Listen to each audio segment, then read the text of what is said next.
Before we begin our quiet journey tonight, I invite you to close your eyes, to let the outside world fade into the background, and to allow your imagination to carry you away to a distant age. Picture a city not of glass and steel, but of marble and stone. Its streets are paved with large, smooth blocks worn by countless footsteps.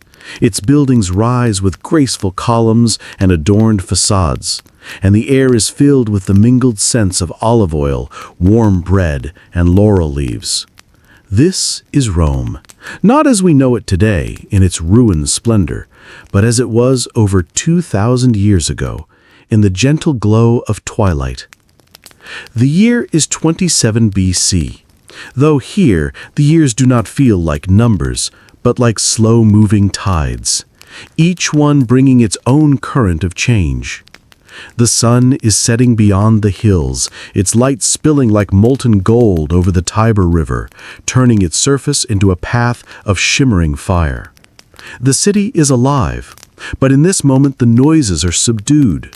Merchants are closing their stalls, voices dropping to murmurs as the day's business fades. Somewhere in the distance, a temple bell chimes softly. The warm air carries with it the faint strains of music, a lyre played by unseen hands.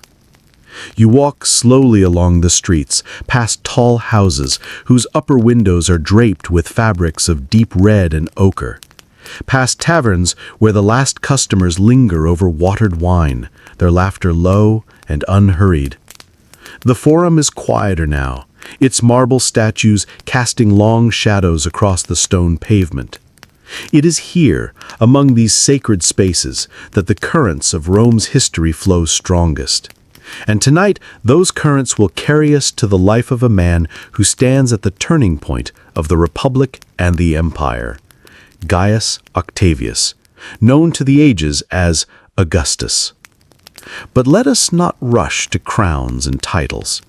Every story, even that of an emperor, begins somewhere quieter. Augustus's story begins in a Rome that is both powerful and fragile, a city that has seen victory after victory on foreign soil, but is weary from the turmoil within. Civil wars have scarred its heart. Ambition, betrayal, and shifting alliances have become the rhythm of its politics. And into this world, on a September day in the year 63 BC, a child is born. He is not born into the purple of kings, for Rome has no kings. His family is noble, yes, but not supreme. His father, Gaius Octavius, serves as a senator and governor, respected, but not the master of Rome's destiny. His mother, Ottia, is the niece of Julius Caesar, a connection that will one day change everything. The child grows up in a household where dignity and discipline are valued, where the Roman virtues of gravitas and pietas, seriousness of purpose and devotion to duty, are quietly instilled. The boy, called Octavius, spends his early years not in the roar of the capital, but often in the countryside, where the air smells of pine and cypress, and the days pass with the gentle labor of tending to estates. He learns the basics of reading and rhetoric, of Greek philosophy and Roman law. Perhaps he listens wide-eyed to stories of his great-uncle's campaigns, of the legions marching beneath crimson standards, of the thrill of victory and the danger of defeat. Yet Octavius is not a loud or boastful child. He is observant, watchful. Those who know him remark upon his ability to listen, to weigh words before speaking, to understand the hearts of those around him. It is a skill that will serve him far better than the raw strength of an arm or the roar of a battle cry. In these early years, Rome itself is his classroom. The city teaches lessons in grandeur and in fragility. He sees senators debating beneath the coffered ceilings of the Curia, their gestures sharp, their togas gleaming white in the sun. He sees the crowded markets, the artisans at their work, the triumphal processions that bring the spoils of distant wars into the heart of the city. And he sees, too, the hunger in the streets when the grain ships are late, the anger in the faces of veterans left unrewarded after service, the tension that hums beneath the marble calm. The Republic is a proud thing, but it is fraying. And young Octavius, though he may not yet understand the depth of it, is growing up in a world that will soon call upon him to mend it or remake it entirely. Tonight, as we wander through these quiet streets of imagination, we will linger here for a moment longer. We will not yet follow Octavius into the storm. We will let the gentle lamps of Rome's evening burn low, casting their amber glow on the stone, while the Tiber River flows dark and steady beside us. This is the Rome that shaped the boy, and the boy, in time, will shape the Rome we know from history. The Rome of young Octavius's childhood was a city balanced on the knife edge between tradition and transformation. It was a republic with centuries of history, yet it was a republic in name more than in spirit. Its ancient institutions still stood, the Senate met in the Curia, magistrates donned their ceremonial togas, and elections were held in the bustling forum. But beneath the polished marble and ritualized speeches, there was a deeper current of unrest. Octavius grew up in this world of contrasts. He would have walked past temples dedicated to Jupiter and Mars, their columns soaring into the sky, their steps worn smooth by generations of worshippers. He would have seen the triumphal arches honoring generals who had brought Rome new provinces, their victories carved in relief along the stone. Yet he would also have noticed the armed guards stationed at key points in the city, a sign that peace was never certain. Rome in the late Republic was a city of opportunity and danger in equal measure. Powerful families, the optimates, who clung to the authority of the Senate, and the populares, who sought to wield the support of the people, vied constantly for influence. Political rivalries often spilled into open violence, and the streets could quickly become battlegrounds for gangs loyal to different factions. The young Octavius, however, was not destined to grow up on the rough cobblestones of the Subura or among the markets of the Aventine Hill. His upbringing was more refined, shaped by his family's respectable status and connections. His father, Gaius Octavius, served with distinction as governor in Macedonia, before dying when Octavius was just 4 years old. The loss would have been profound, but it also placed the boy more firmly under the care and influence of his mother, Atia. Atia was a woman of dignity and discipline, deeply connected to the Julian family through her uncle, Julius Caesar. Her household would have been one of learning and propriety, where Greek tutors taught not only the language of philosophy, but also the moral tales of Homer and the histories of Herodotus and Thucydides. Octavius learned to read and write early, his small fingers tracing letters onto wax tablets, his mind absorbing the stories of heroes and statesmen. From his earliest lessons, he would have been made aware of the Roman virtues that define the ideal citizen: gravitas, the seriousness of purpose; pietas, devotion to family, gods, and country; and constantia, steadfastness in the face of adversity. These were not mere words to be recited. They were guiding principles for life in the Roman world. Yet even as he studied these ideals, Octavius must have sensed that the republic around him was struggling to live up to them. The Senate, once the guardian of Rome's stability, was increasingly a stage for personal ambition. Elections were often decided by bribery rather than merit, and generals commanded armies whose loyalty was to them personally, not to the state. Rome's rapid expansion had brought unimaginable wealth, but it had also strained the old systems of governance. The boy would have heard whispers, perhaps from visitors to his household, perhaps from the chatter of servants, about the latest political crises.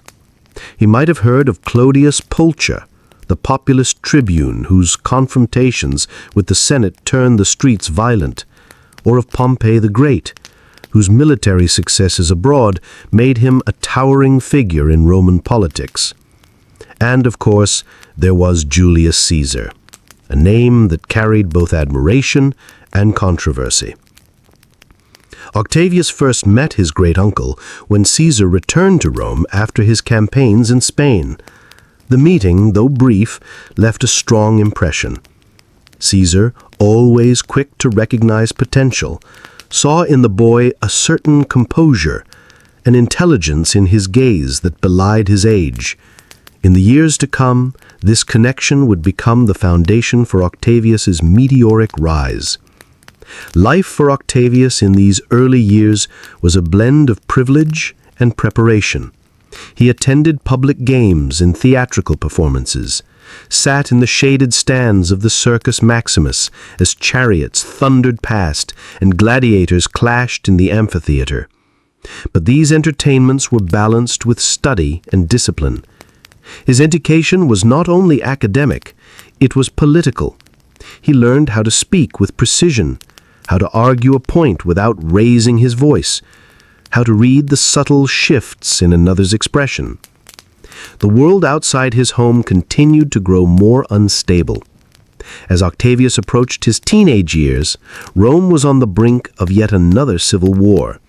Caesar's growing power threatened the established order, and tensions with Pompey and the Senate reached a breaking point. For now, Octavius remained on the periphery of these great events, his life still that of a student and observer, but the stage was being set, and soon the curtain would rise on a drama in which he would play the leading role. These years in a restless republic were his apprenticeship. He learned not from one teacher, but from the unfolding life of the city itself, its grandeur, its flaws, its contradictions. And though he could not have known it yet, everything he absorbed in these formative years would serve him when the Republic gave way to something new, something he himself would create. Julius Caesar's presence in the life of young Octavius was like the shadow of a great mountain on the horizon, always there, whether the boy looked through it or not. Rome spoke of Caesar in hushed tones and loud arguments alike. To some, he was a hero of the people, a brilliant general who had brought Gaul under Roman control and whose military genius was unmatched. To others, he was a dangerous man, too ambitious, too willing to bend the laws of the Republic to suit his own rise. For Octavius, Caesar was more than a figure of political debate. He was family. Through his mother, Atia, Octavius was the great-nephew of Caesar, and though their meetings in the boy's early years were rare, Caesar's influence seeped into the household. Visitors who had served under Caesar would bring with them tales of long campaigns, of winter marches through snowbound passes, of rivers crossed under enemy fire, and of great triumphs celebrated in Rome. These stories lit something in Octavius's imagination, not a thirst for battle, but an understanding that power came to those who could endure hardship and command loyalty. It is said that Caesar first noticed the boy's potential when Octavius was only 12. During a public event, Octavius spoke with a measured politeness beyond his years, answering questions with calm clarity. Caesar, used to the brashness of youth, was struck by the boy's composure. That impression would stay with him. When Octavius was a teenager, Caesar invited him to join an expedition to Spain, a chance to see war firsthand. The young man, though still studying, prepared to leave. But fate intervened. Illness struck before he could depart, forcing him to remain in Rome. It was a disappointment, yet it also meant that when events took their most violent turn, Octavius would be far from the immediate danger. That danger came in 44 BC, on the Ides of March. News traveled fast in Rome, even without the messengers of our modern world. On that day, Caesar walked into the Senate house, unarmed, trusting, wearing his crimson-bordered toga. There, surrounded by men he thought were allies, he was struck down. 23 blows fell upon him, and as he collapsed at the base of Pompey's statue, the Republic was plunged into chaos. Octavius, who was away from the city, received word of the assassination with shock. He was barely 18, with no army, no seat in the Senate, and no experience in government. Yet within days, he learned something that would change his life forever. Julius Caesar's will named him as the adopted son and principal heir. Adoption in Rome was not merely a family matter. It was a legal transformation. Overnight, Octavius became Gaius Julius Caesar Octavianus. He inherited not only a name, but the weight of a legacy, the loyalty of Caesar's veterans, and the hostility of Caesar's enemies. The Rome to which Octavian returned after Caesar's death was a city of suspicion and shifting allegiances. The streets were tense, the forum filled with guarded conversations. Antony, a trusted general of Caesar's, held much of the power in the capital. The Senate, fearful of Antony's influence, moved cautiously, but the people, many of whom loved Caesar, were restless. When Octavian arrived, he did not stride in with soldiers or grand speeches. He entered quietly, meeting with Caesar's supporters, listening to their concerns, and presenting himself not as a rival to Antony, but as a young man honoring the memory of his adopted father. This careful, almost understated approach won him allies. Yet beneath the calm surface, Octavian was already calculating. He knew he could not confront Antony directly, not yet. He needed time to gather support, to win the favor of both the Senate and the legions. And so he played the role of the dutiful heir, even as he learned the intricacies of Roman politics from the inside.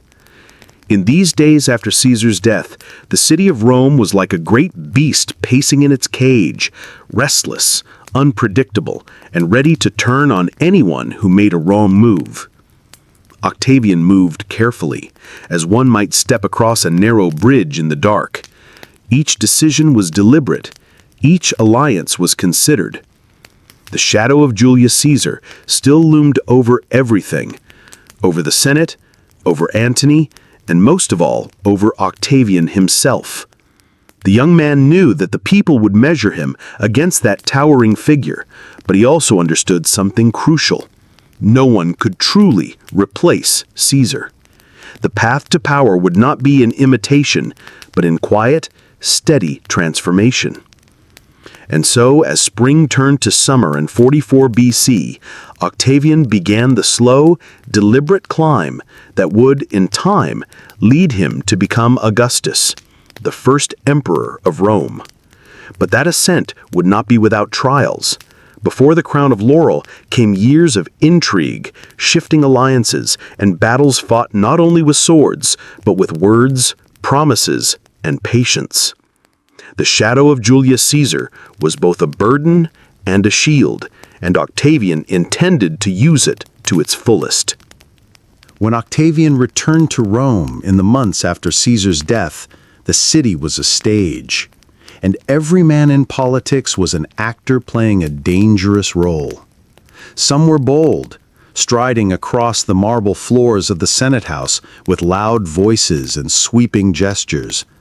Others, like Octavian, preferred quiet entrances, the kind that made people lean in to hear, the kind that built curiosity and trust. He was still young, barely 19, and to some, that was a weakness. But Octavian saw differently. Youth could be underestimated, and being underestimated could be a powerful advantage. Mark Antony still held the lion's share of influence in the capital. He had been Caesar's co-consul and one of his most trusted generals, and he carried himself like a man who believed Rome should naturally pass into his hands. Yet Antony was not universally loved. His temper, his extravagance, and his sometimes reckless decisions had earned him enemies both in the Senate and among the people.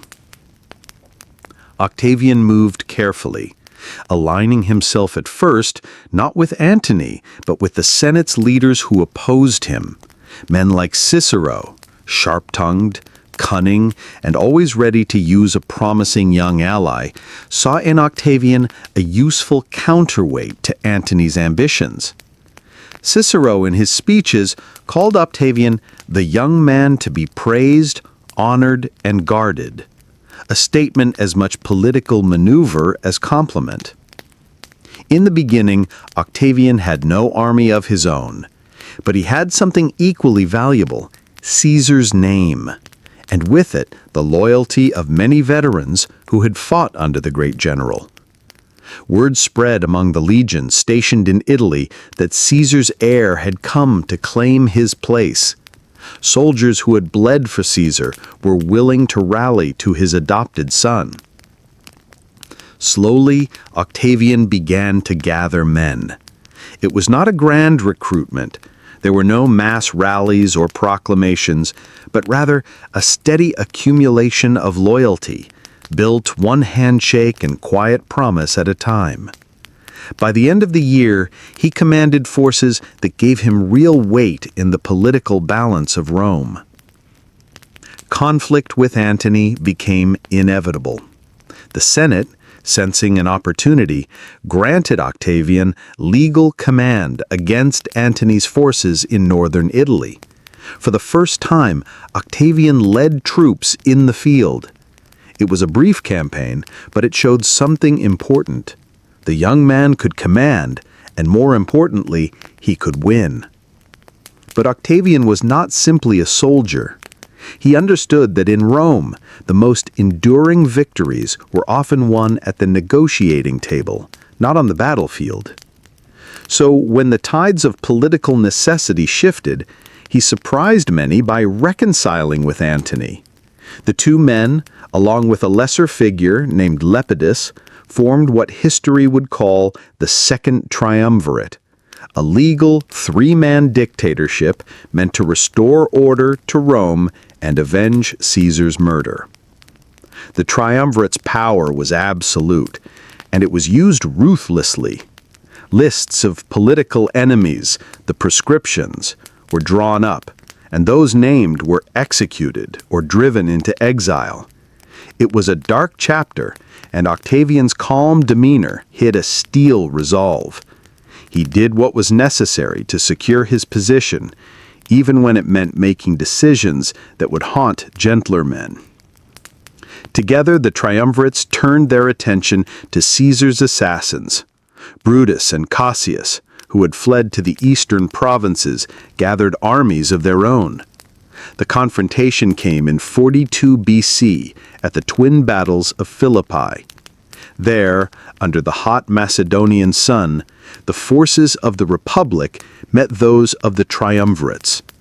Antony distinguished himself on the battlefield, while Octavian, still recovering from illness, played a quieter role. Yet in the end, their victory was decisive. Brutus and Cassius fell, and the last true defenders of the old Republic fell with them. With their enemies in the east defeated, the triumvirates divided the Roman world among themselves. Antony took the wealthy and exotic provinces of the east. Lepidus was given Africa.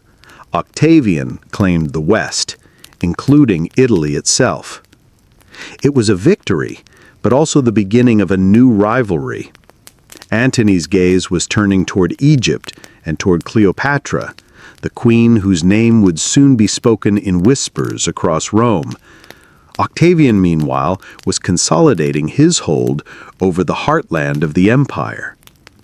He was patient. He understood that power was not something seized all at once. It was gathered slowly, like water filling a reservoir. And when the right moment came, that reservoir could be unleashed with unstoppable force.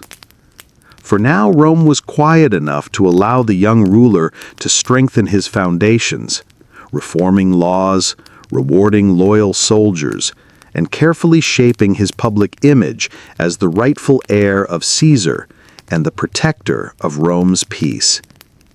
But the peace would not last. Rivalries, once born, have a way of growing. And in the years ahead, the alliance between Octavian and Antony would fray, then unravel, until it could end only in war. The boy who had walked the streets of Rome in the shadow of Julius Caesar was becoming something entirely else. A man who could step out of that shadow and cast one of his own. In the years after Philippi, Rome seemed, on the surface, to have found a measure of stability.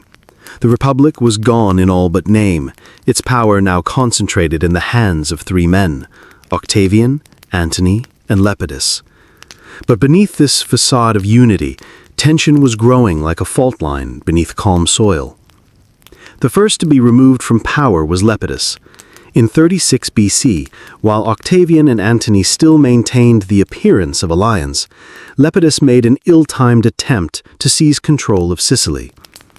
Octavian acted swiftly, surrounding Lepidus's forces and persuading them to abandon their commander.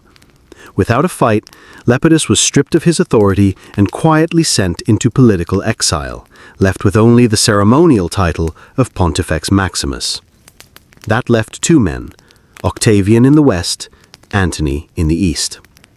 At first, their arrangement seemed manageable. Antony was occupied in the wealthy eastern provinces, where he sought to stabilize Rome's holdings and prepare for campaigns against Parthia. Octavian remained in Italy, strengthening his grip on the Senate, the legions, and the people. But distance can make alliances brittle, and the ties between them began to fray. The turning point came not from the Senate floor or the battlefield, but from the shores of the Nile. Antony, in his dealings with the East, had drawn close to Cleopatra, the Queen of Egypt. What began as a political alliance deepened into something more personal, a partnership that scandalized Rome. Cleopatra was no ordinary ruler. She was intelligent, charismatic, and capable of commanding loyalty with both her wit and her wealth. But to Octavian and many in the Senate, she represented a dangerous foreign influence over a Roman commander. As the years passed, Antony's time in Egypt grew longer, his connection to Rome more tenuous. Rumors flourished that Antony intended to make Alexandria the center of a new empire, that he planned to give Roman territories to Cleopatra and her children, that he no longer saw himself as part of Rome's destiny, but as something apart. Octavian understood the power of perception. He began a careful campaign of propaganda, presenting himself as the defender of Rome's traditions, while portraying Antony as a man seduced and corrupted by the East. Coins were minted, speeches delivered, and stories spread that Antony had abandoned the Senate, abandoned his duty, and abandoned Rome itself. The Senate, swayed by Octavian's framing, declared war not on Antony directly, but on Cleopatra. In truth, the war was against both of them, but by naming Cleopatra the enemy, Octavian cast himself as fighting for Rome's dignity against a foreign queen rather than against a fellow Roman. The decisive moment came in 31 BC, at the Battle of Actium.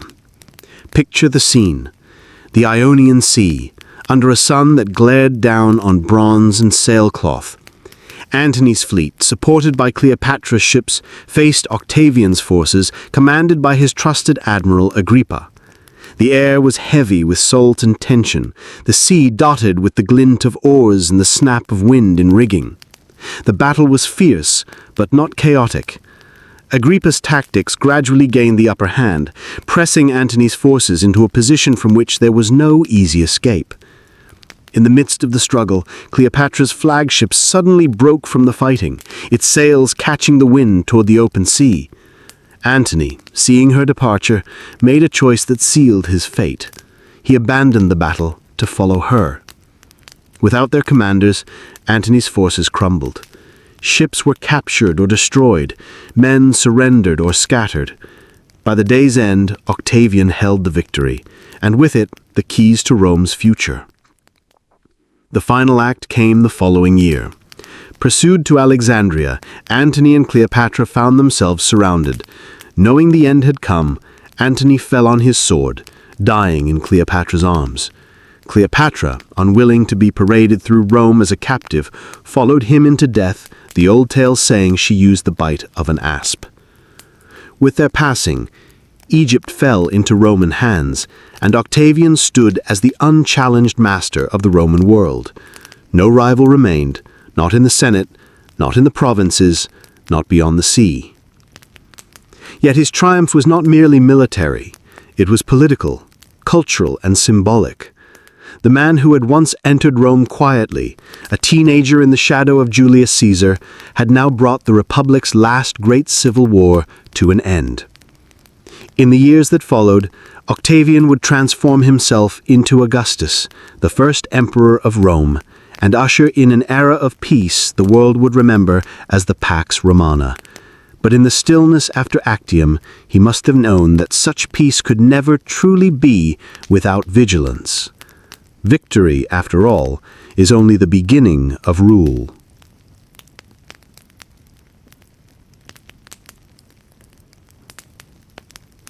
The year was 29 BC, and Rome stood at a crossroads. For nearly a century, the Republic had been shaken by unrest, by political rivalries, by ambitious generals, and by civil wars that spilled Roman blood on Roman soil. But now, for the first time in a generation, there was no rival claimant to power, no legions marching against one another. Only one man remained at the summit, Octavian. When he returned to the capital after Actium and the annexation of Egypt, it was not in the style of a conqueror seeking to intimidate. His entry was measured, deliberate, a procession of quiet grandeur rather than unchecked triumph. He walked through streets lined with citizens who, perhaps for the first time in years, could believe that the fighting might truly be over. Octavian had wealth now beyond imagining. The treasures of Egypt filled Rome's coffers: gold, grain, art, and exotic luxuries. But wealth alone could not secure his rule. The Republic's ideals still lingered in the hearts of many, and the Senate still held the power, at least in theory, to check any one man's ambitions. Octavian understood that to rule Rome, he would have to be more than its master. He would have to be its servant, or at least appear to be. In 27 BC, he staged a remarkable political gesture. He stood before the Senate and announced that he was surrendering all his extraordinary powers, returning authority to the Republic. It was an act so unexpected that the Senate, moved by gratitude and perhaps aware that no other man could hold Rome together, immediately offered him new powers, wrapped in the language of honor rather than tyranny. It was in this moment that he received the name by which history would remember him, Augustus. It was not a name of brute force or martial glory, but of reverence, a title meaning the revered one. It carried a sense of sacred dignity, suggesting that his authority was not merely political, but almost divine in nature. The transformation from Octavian to Augustus was more than symbolic. It marked the beginning of a new system, one that would keep the forms of the old republic. The Senate still met, magistrates were still elected, but concentrate true power in the hands of one man. The people could look at Rome and see their traditions intact, while Augustus quietly steered every decision that mattered. He was careful to avoid the mistakes of Julius Caesar, whose overt grasp at lifelong dictatorship had alarmed even his allies. Augustus took no such title. Instead, he became princeps, the first citizen. He presented himself as the guardian of the Republic, the restorer of peace, the protector of Roman values. And the people believed him, or at least they accepted him. After so many years of chaos, even those who suspected his true authority preferred stability over uncertainty. Under his guidance, Rome began to heal. Veterans were settled in new colonies across the empire, given land and purpose. Public works projects flourished. Roads, aqueducts, temples, and monuments rose across the city and provinces. The grain supply was stabilized, ensuring that the markets bustled and bellies remained full. Augustus also understood the importance of image. His statues, scattered across the empire, showed him not as a grizzled warlord, but as eternally youthful, calm, and strong. His coinage carried symbols of peace and prosperity, reminding every Roman that their comfort flowed from his leadership. In this way, he became not just a ruler, but a living emblem of Rome's renewal. Yet, beneath the polished marble of this new order, Augustus was never naive about the fragility of peace. He knew that the legions remained the true foundation of his authority, and he ensured their loyalty through regular pay, land grants, and the unspoken promise that they served not the Senate, but him personally. The Senate, for its part, adapted to the new reality. Many senators found that cooperation with Augustus brought rewards, honors, and influence. Opposition, meanwhile, led only to quiet exclusion. No violent purges were needed when political isolation could achieve the same end. The first years of Augustus's reign, then, were years of careful balance. He stood at the head of an empire that still wore the clothing of a republic, holding power that no Roman before him had possessed, yet cloaked in modest titles and gestures of humility. It was a delicate performance, but one that Augustus would sustain for decades. And so, the boy from the countryside, the youth in the shadow of Julius Caesar, the soldier, the statesman, the victor at Actium, all these had become something greater. He was Augustus now, the first emperor of Rome, though the word emperor was never spoken in his time. The transformation was complete. The years that followed Augustus's rise were unlike any Rome had seen in living memory. Where once there had been the rattle of swords and the clamor of rival armies, there was now the steady hum of daily life. The Roman world, stretching from the misty isles of Britain to the sun-baked sands of Egypt, was united under one steady hand. Historians would come to call it the Pax Romana, the Roman peace, and though it was maintained by the silent strength of the legions, it felt to most citizens like a gift from the gods. In the city of Rome itself, change was visible everywhere. When Augustus had first taken power, he famously claimed he had found a city of brick and left it a city of marble. It was more than a boast. Temples gleamed with fresh stone. New forums rose, providing space for commerce, debate, and ceremony. Aqueducts carried fresh water from distant hills, feeding public fountains where children played and travelers refreshed themselves. The streets, once clogged with refuse and crime, were patrolled by a newly organized urban cohort, an early form of police, ensuring order even in the city's darkest alleys. Beyond the capital, the provinces, too, felt the touch of renewal. Governors were appointed with greater care, chosen for loyalty and competence rather than simply for their family name. Roads stretched like arteries across the empire, allowing goods, armies, and information to flow with unprecedented speed. Markets bustled with produce from every corner of the known world. Spices from Arabia, silk from the Far East, amber from the Baltic shores, and grain from the fertile Nile Valley. The peace also brought stability to ordinary lives. Farmers could sow and harvest without fear that war would drive them from their fields. Merchants could travel the great roads without constant threat from bandits.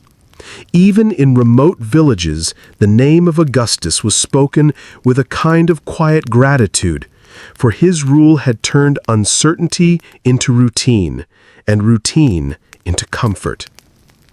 In Rome, festivals flourished. Theaters were crowded with citizens eager to watch comedies, tragedies, and poetic recitations. The Circus Maximus thundered with the sound of chariot races, the crowds cheering for their favorite teams, the reds, the blues, the greens, the whites, their voices echoing like the roar of the sea.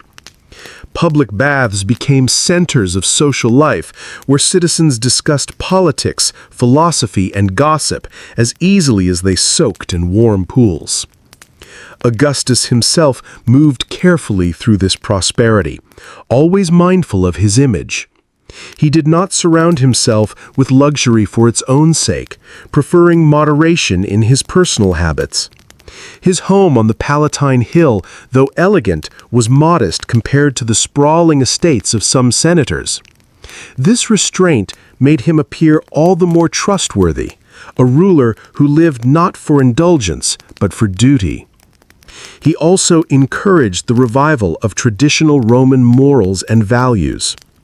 Laws were passed to strengthen family life, encourage marriage, and reward the birth of children.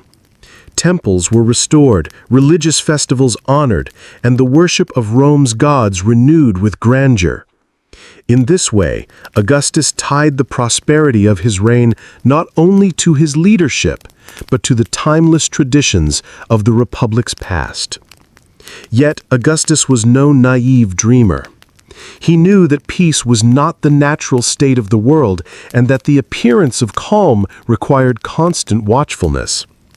The legions remained stationed along the empire's borders, guarding against invasions from Germanic tribes, Parthians, and other restless neighbors.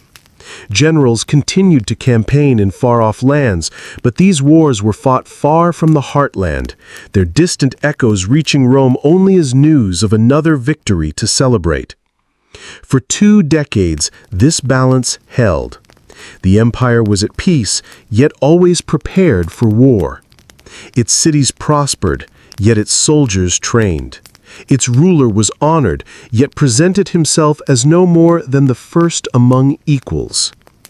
In the quiet courtyards of Rome, under the dappled shade of olive trees, elderly men could be heard telling younger listeners about the bloody years before Augustus, about the chaos of rival generals, the hunger, the fear of uncertain days. And the younger ones, having known only peace, would listen with a kind of disbelief, as though such times belonged to another world entirely. This was Augustus's greatest achievement, not simply winning power, but using it to create a world where peace felt natural, where stability seemed eternal. And yet deep within the marble halls of the Palatine, he must have known that nothing human lasts forever. The Pax Romana was a treasure, but it was also a delicate work of art, one that would require the careful touch of the man who had built it. For all his public grandeur and marble monuments, Augustus was, in many ways, a man of subtle habits. He had lived through ambition, betrayal, war, and victory, yet in private, he preferred quiet routines over the clamor of ceremony. His home on the Palatine Hill was elegant, but modest compared to the palaces future emperors would build. Visitors might be surprised to find no walls of gold or lavish banquet halls dripping with jewels. Instead, there were simple frescoes, clean stone floors, and rooms filled with light from open courtyards. The air smelled faintly of olive oil and the herbs growing in clay pots outside his windows. Augustus rose early. Mornings often began with private readings or dictation to his secretaries, his voice calm and measured. He preferred to work in the cool hours before the sun climbed too high, when the city's noise was still a distant murmur. Meals were light: bread, cheese, figs, perhaps a bit of fish, taken without the endless extravagance that defined so many other Roman leaders. Though he ruled an empire, Augustus maintained the image of a man living within the old Roman virtues: discipline, frugality, and self-control. He wore clothes woven by his wife, Livia, rather than garments dripping with pearls or dyed in the rarest purples. In doing so, he sent a message to the people that he was not a king in the Eastern style, but a Roman citizen, first among equals. His relationships, too, shaped his private life. Livia Drusilla, his wife and confidant, was a woman of keen intellect and quiet strength. Though their marriage had begun under controversial circumstances, Augustus had divorced his previous wife to wed her. It endured for decades. Livia advised him on matters of state and managed their household with grace, ensuring that the emperor's home was as orderly as his government. Family was important to Augustus, though it brought him both joy and sorrow. He hoped to pass his legacy to a blood heir, but fate had other plans. One by one, the young men he groomed for succession, his nephew Marcellus, his grandsons Gaius and Lucius, died before him.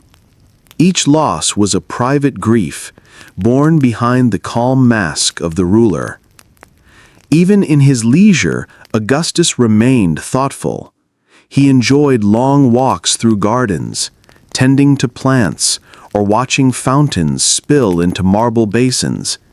He read poetry, especially the works of Virgil, Horace, and Ovid, and took a genuine interest in the flowering of Roman literature during his reign. He appreciated art not only for its beauty, but for the way it could shape the mind of the people, subtly reinforcing the ideals he wished Rome to hold dear. Those who dined with him at private gatherings found the evenings pleasant but restrained.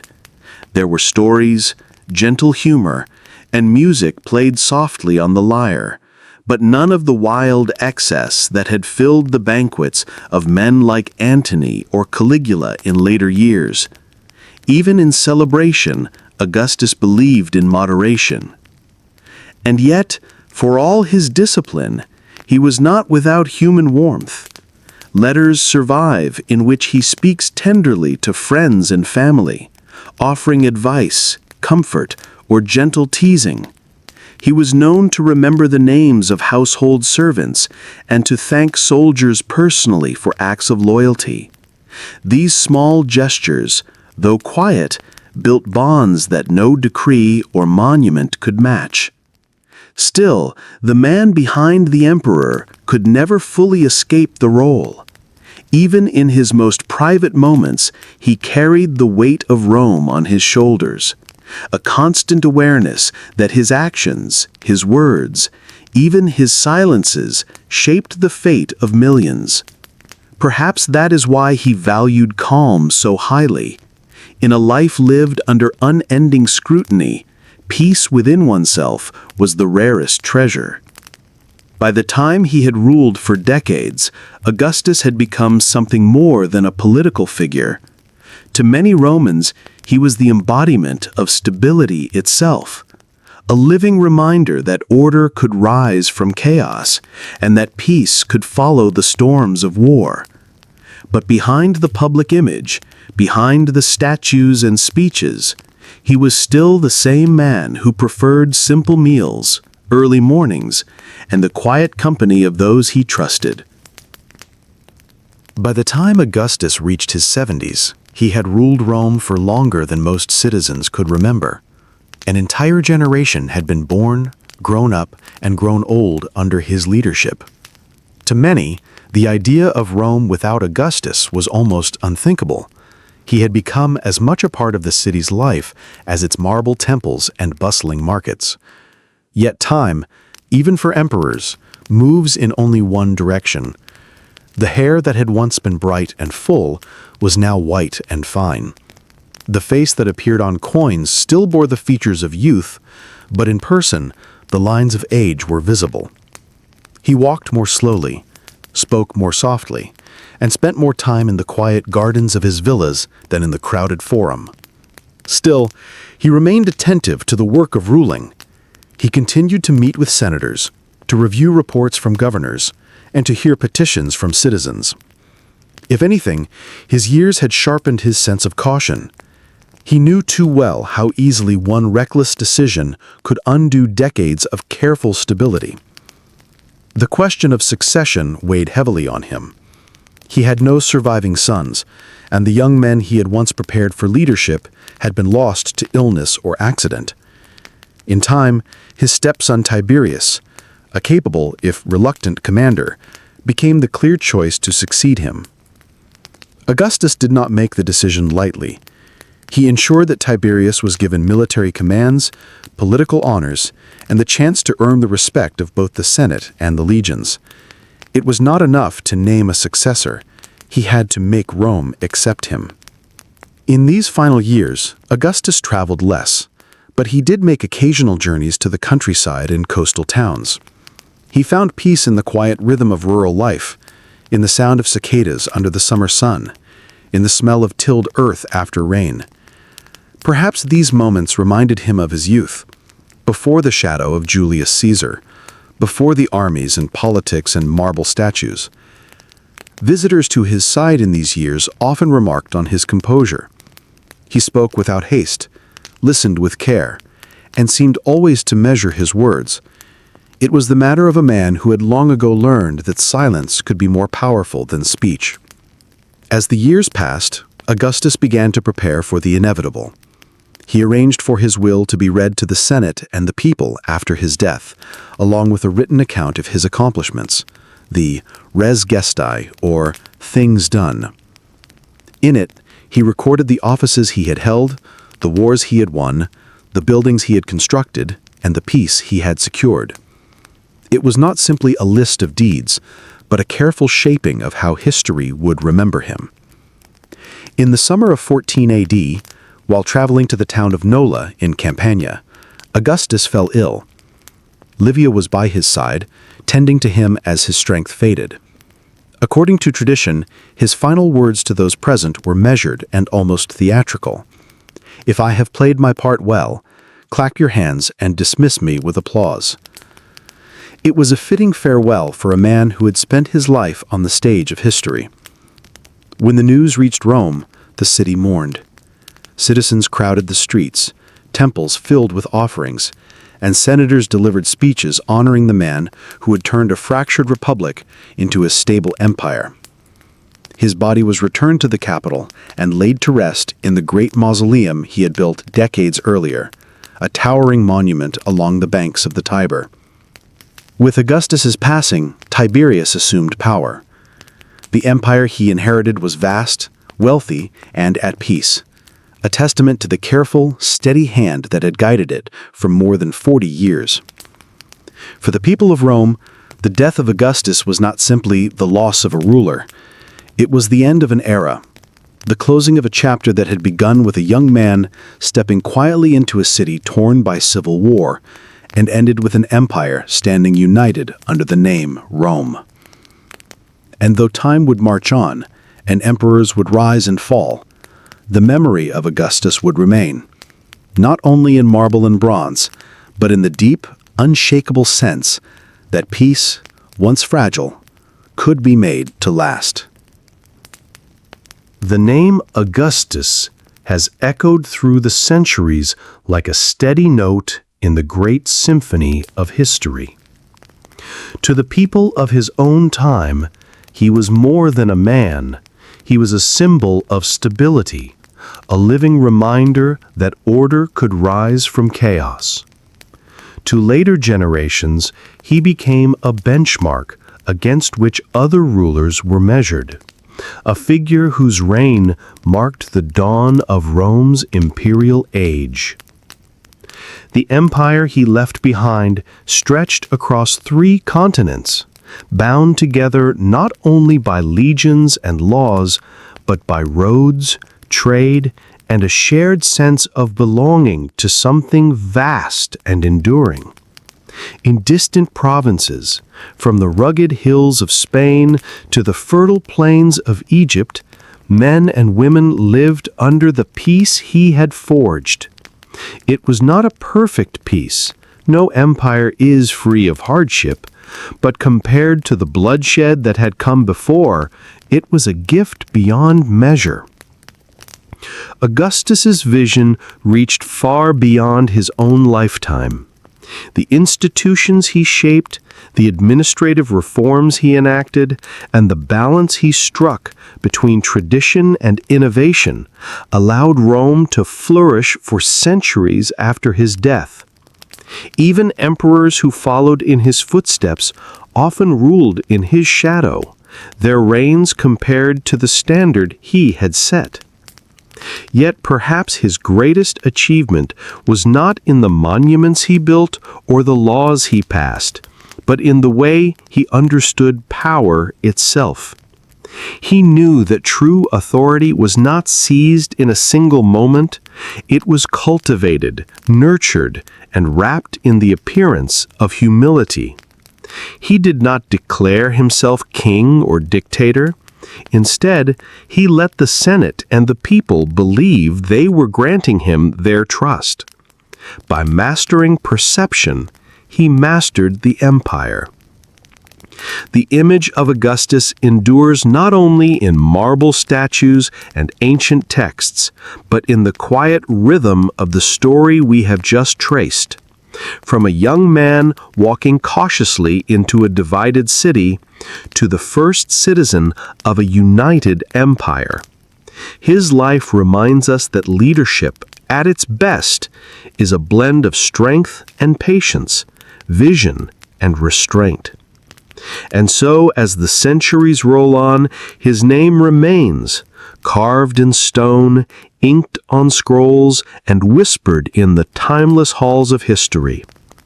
In Rome, the mausoleum still stands, its great walls holding the memory of the man who turned brick into marble and turmoil into peace.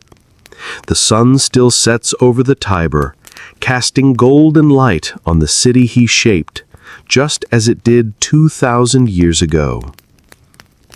If you've made it here, to the end of this quiet journey, perhaps with your eyes growing heavier and your breathing slowing, I'd like to thank you for keeping me company through the long and winding life of Augustus. If this story has brought you a moment of calm, you might consider joining me again for another journey into history's softer side. There are countless more tales of forgotten emperors, ancient cities, and quiet turning points waiting to be told. If you haven't already, you can gently press subscribe so you won't miss the next one. And if you wish, a soft tap on the like button helps more dreamers and listeners find their way here. For now, rest well, and let the peace of the Pax Romana drift with you into the quiet of the night.